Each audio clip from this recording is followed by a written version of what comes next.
Tonight on Talking Politics, after Nikki Haley's defeat in New Hampshire, does her campaign really stand a chance against Donald Trump? One of the regional chairs of Women for Nikki joins me. But first, Maura Healey's out with her new state budget proposal, which includes more money for the MBTA and for public schools, and cuts in other areas, all while tax revenue growth is expected to diminish. None of these choices are easy, but we think the investments are smart, they're fiscally responsible, they're also really forward-looking. Joining me to break it all down are the Boston Globe's Matt Stout and Alison Kuznitz of the State House News Service. Thank you both for being here. Thank you. So Matt, I have seen this described, I think, half and half as a $56 billion budget and a $58 billion budget. If I recall correctly, the Healey administration calls it a $56 billion budget. Which is it? And the governor actually corrected a reporter who called it a 58 in her press conference. Were you that reporter? I personally was not that reporter, but I was sitting near that reporter. So the difference is whether you count in revenue from the millionaire's tax as well as sort of another trust fund that makes up a $2 billion difference.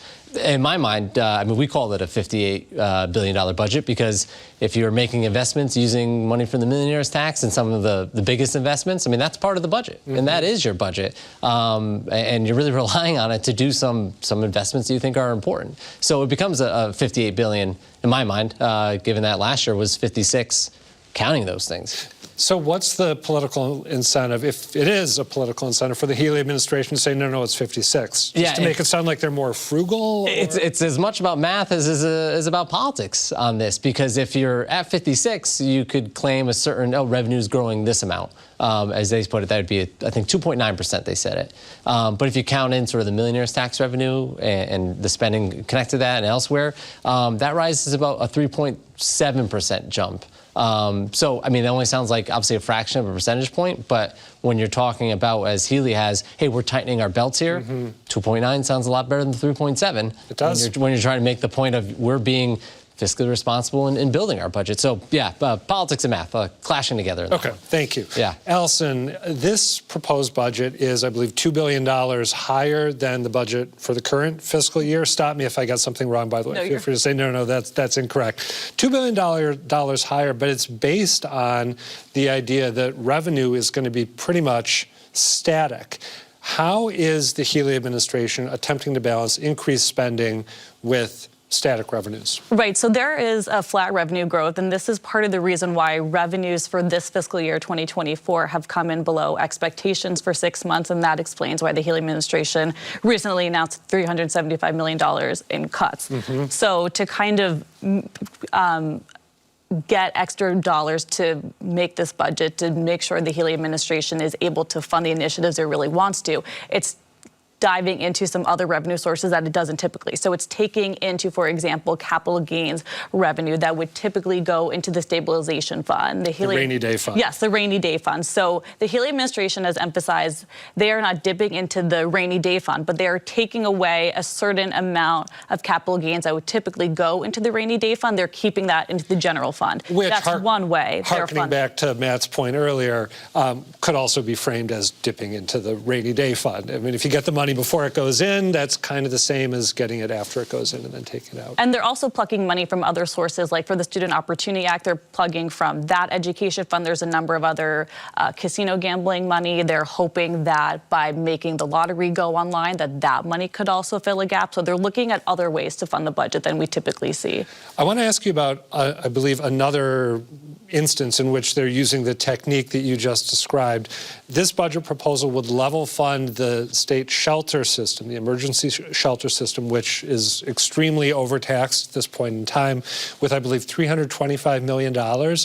But the Healey administration is actually seeking to increase the funding available to the emergency shelter system by more than twice that, correct? How is the governor and her colleagues, or how are the governor and her colleagues looking to do that? So the governor, in addition to filing the budget this week, she filed a supplemental budget focused on the emergency assistance shelter system. So the $325 million in the budget itself would reflect 4,100 families, and we know that the system is maxed out. Healey herself put a capacity of 7,500 families. Yeah. There's a wait list of hundreds more families that are waiting to get into hotels, motels, different types of shelters.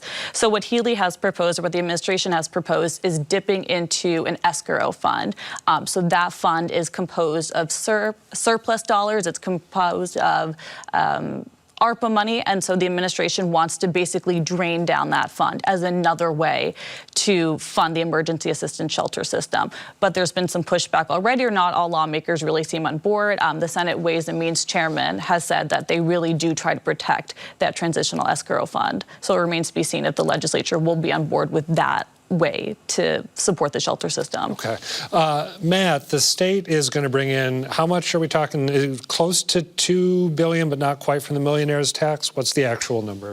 They're going to project to use $1.3 billion. They're going to use $1.3 billion. It will likely, they're projecting it will raise more, but they've sort of set these caps into it. Okay. Like, we're only going to use this much from year to year, yeah. All right, so that was supposed to be allocated back when voters decided to put this surcharge on incomes over $1 million.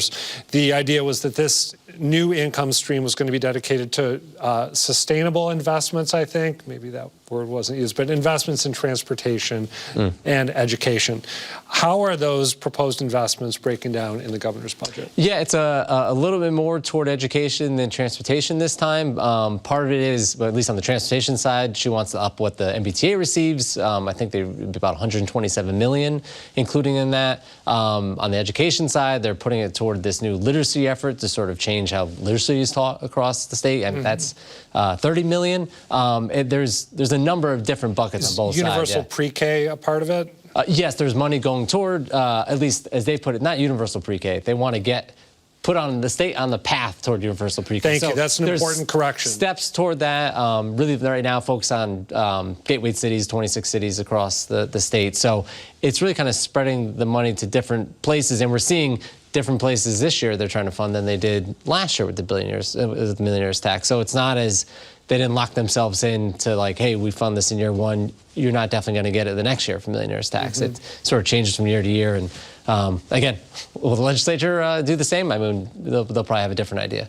Alison, are there other big investments that Governor Healey is proposing that are worth highlighting here? I think it's interesting from the surtax money as well, the amount of investment she wants to put into a transportation fund for the MBTA and other transit initiatives. So they're planning to set up a task force to eventually issue more bonding. So they're trying to kind of max out the funding that they do have from the surtax. But that would also mean tying up the money from the surtax, even though that money is supposed to be used for kind of new investments. That's an interesting dynamic. Anything else that we should be highlighting before we get to proposed cuts, investments that are being talked about? Or should we move on to the cuts? Let's move on to the cuts. I think we should move on to the, yeah. All right. What cuts? I mean, it literally felt like a scalpel in different parts of the budget, as opposed to one big, cut across, a certain agency. I mean, there's line items throughout it that either have a little bit less than they got last year. The Bureau of Substance Abuse. It really surprised me to see substance abuse services again proposed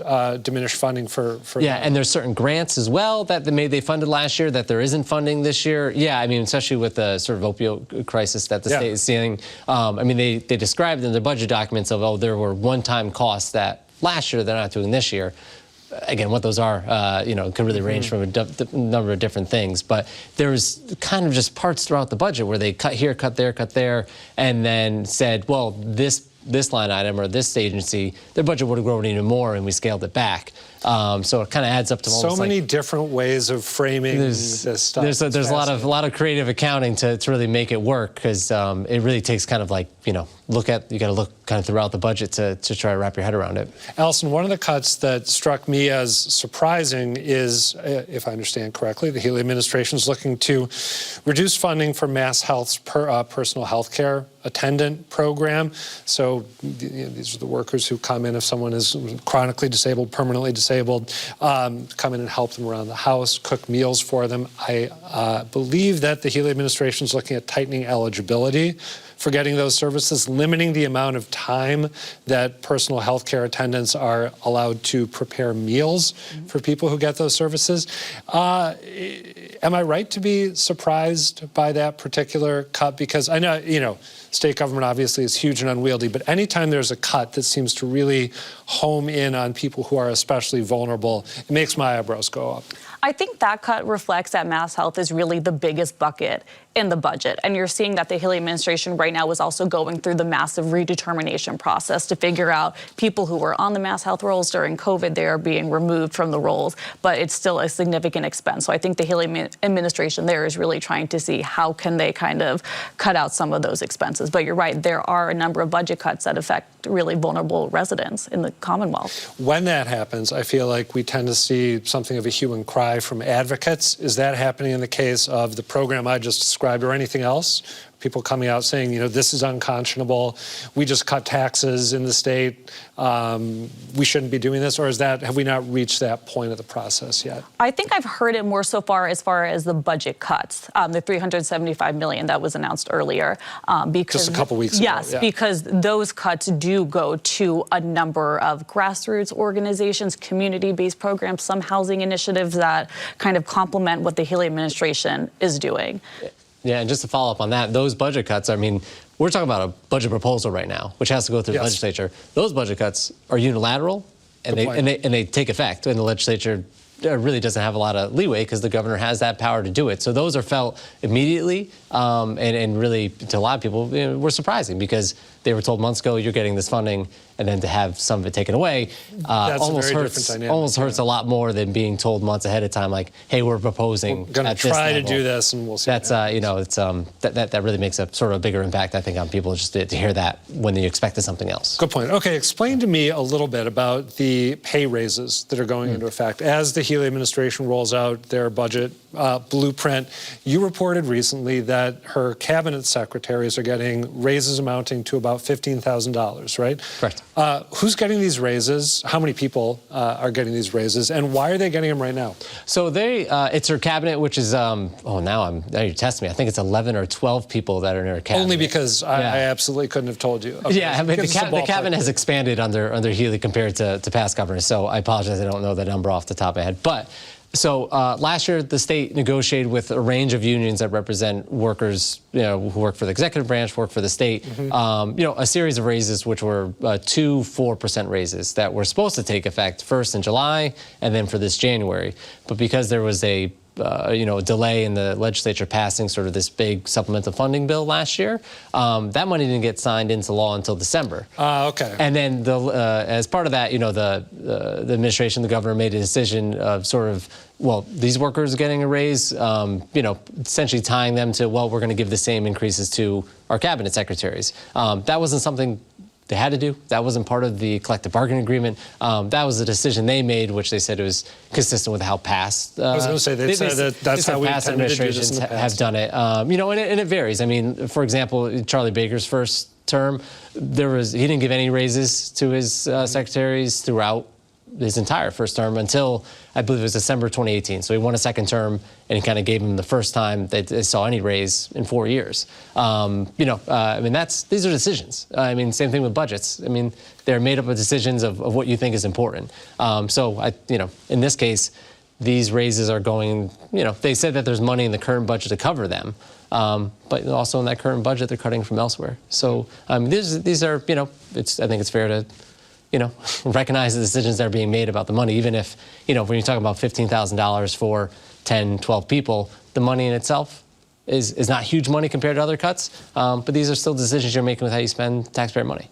Alison, last question to you, and I ask it in part because some viewers will need a refresher. I always need a refresher.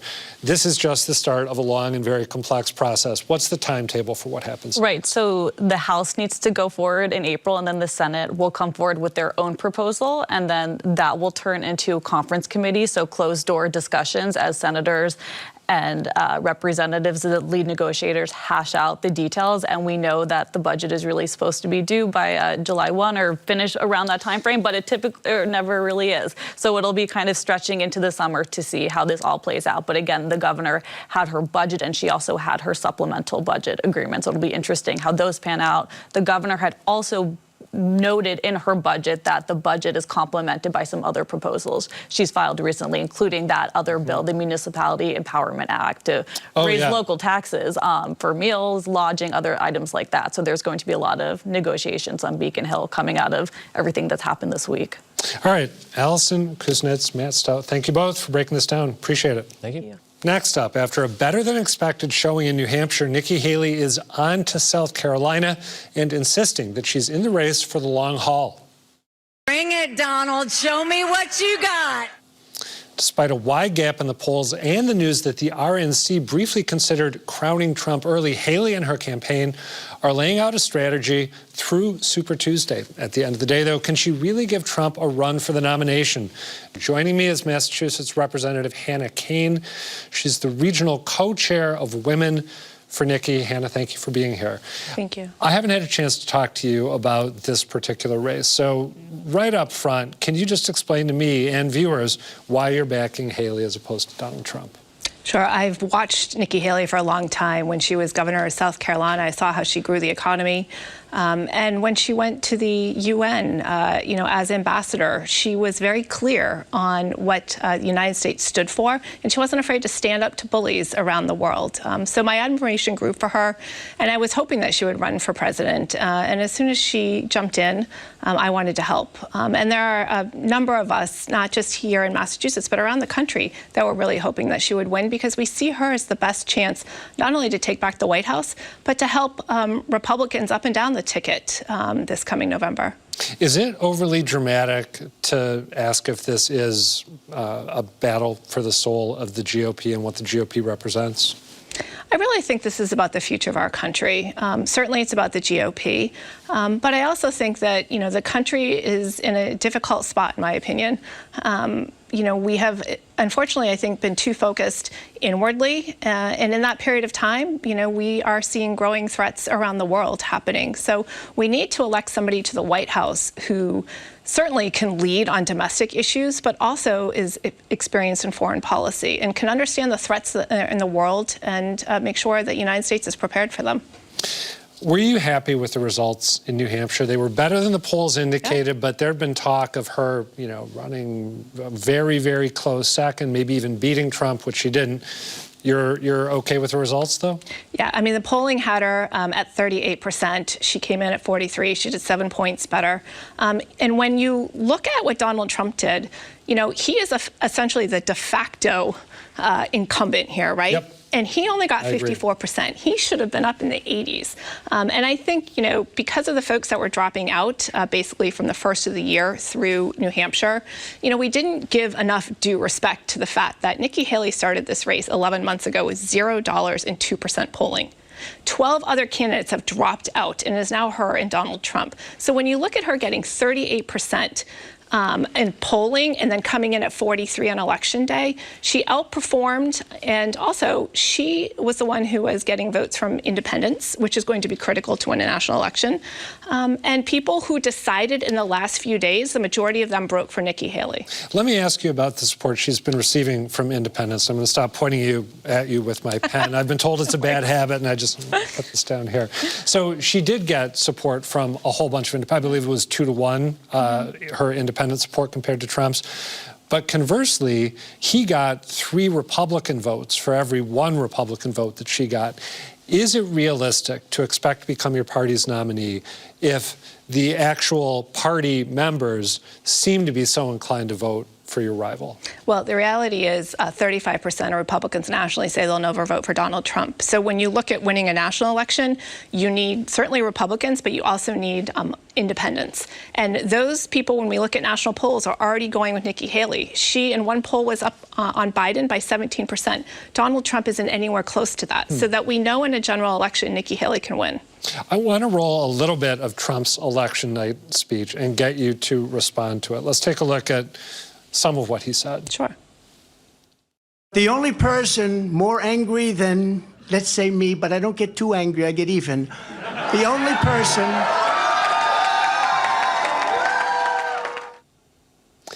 What do you make of that? More of the same from Donald Trump. What is the saying? When you have nothing, to offer, you just go negative. This is a man who consistently comes out and just attacks people. He doesn't offer a vision for this country. And the fact that he has spent so much of his election night in which he, won the primary, going after Nikki Haley shows just how insecure he is. They are threatened by Nikki Haley. That is why you also think this week saw the RNC trying to shut down and essentially coronate Donald Trump. We don't do coronations here in our country. We have elections. And when you look at, if you go back to 2016, coming out of New Hampshire, Nikki Haley has essentially the same vote count that Donald Trump does from delegates. So, 31 million people voted in the primaries in 2016. We are just getting started, and Nikki Haley's in it for the long haul. The Haley campaign put out a memo, I think we mentioned this in the introduction to this segment, about her path forward. She noted that Michigan, South Carolina, and I think 11 of 16 Super Tuesday states have either open or semi-open primaries where anyone can vote in whichever primary they want, or if you're unenrolled, you can pick either the Republican or the Democratic primary, which is the way it worked in New Hampshire. Let me ask you, if that dynamic, independents being able to come and vote in the Republican primary, if it wasn't enough to put her over the top in New Hampshire, which people think of as having a more traditional Republican mindset, traditional Republican base, is it realistic to think she's actually going to be able to start winning some other states? Yeah, I do. I mean, if you go back to New Hampshire again, in recent history, George W. Bush in 2000 lost New Hampshire. Bill Clinton in 1992 lost New Hampshire. You had Barack Obama in 2008 lose New Hampshire, and you had Joe Biden in 2020 lose New Hampshire. The race is just beginning. You've had 1.6% of the 31 million who voted in 2016 voting right now.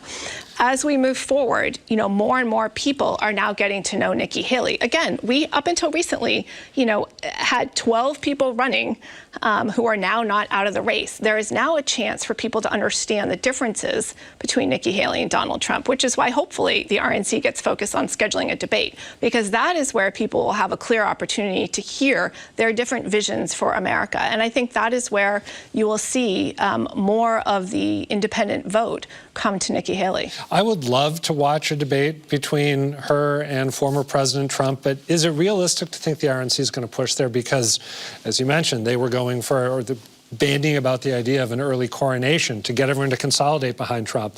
It seems like they're pretty much a subsidiary of the Trump wing of the party. So would a debate really happen? Well, certainly anyone can put out there the opportunity to have a debate and invite folks. I mean, Nikki Haley will take on any invitation that's offered to her. I think, again, Donald Trump doesn't want to debate Nikki Haley because he doesn't have a vision for the country. And, he is scared of Nikki Haley. At the end of the day, though, voters, if you're going to run for president, you need to provide opportunities for voters to get to know you. That doesn't mean just flying in and having a rally where you basically shout grievances. It means coming in and getting down to what the real true issues are facing our country. What are the challenges? What are the opportunities? And how would you go about doing that? The fact of the matter is Donald Trump lost the 2020 election. And under his leadership, we lost in 2018, 2020, 21, and 2022. If we as Republicans want to win, we're going to need Nikki Haley at the top of our ticket to do so. We've got about 15 seconds left. Are you going to be heading to South Carolina to door knock for her? I am, yes. Fortunately, I had a good friend just move there, so I'm looking forward to going down to South Carolina. All right. Be interesting to hear what kind of response you run into down there. Hannah Kane, thank you for talking this through. Appreciate it. Thank you. That's it for tonight, but do come back next week. And in the meantime, let us know what you think. The email is talkingpolitics@wgbh.org. The website is gbhnews.org/talkingpolitics. And while you're at it, sign up for our politics newsletter. For now, thanks for watching and good night.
Today, we are going all in on a minor urban mystery here in Boston.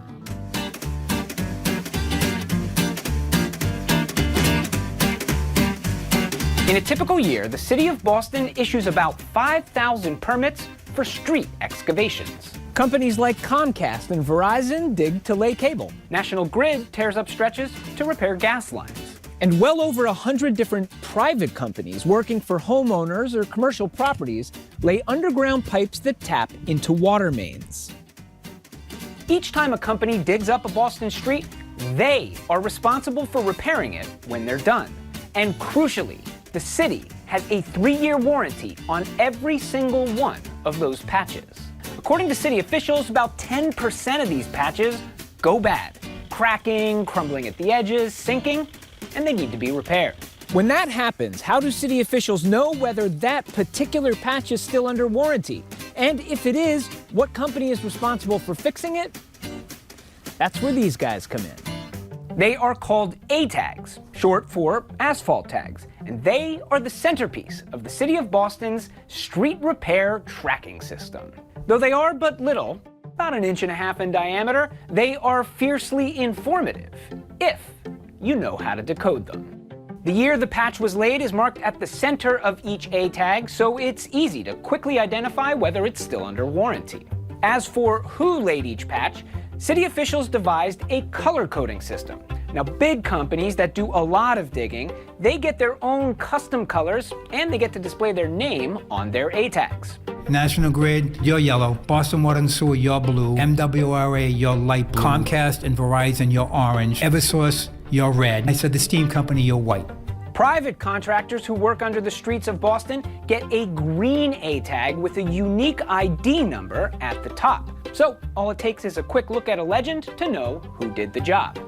A-tags have been required on every patch laid in the city of Boston since 2011, and companies can be fined if they don't embed their chip.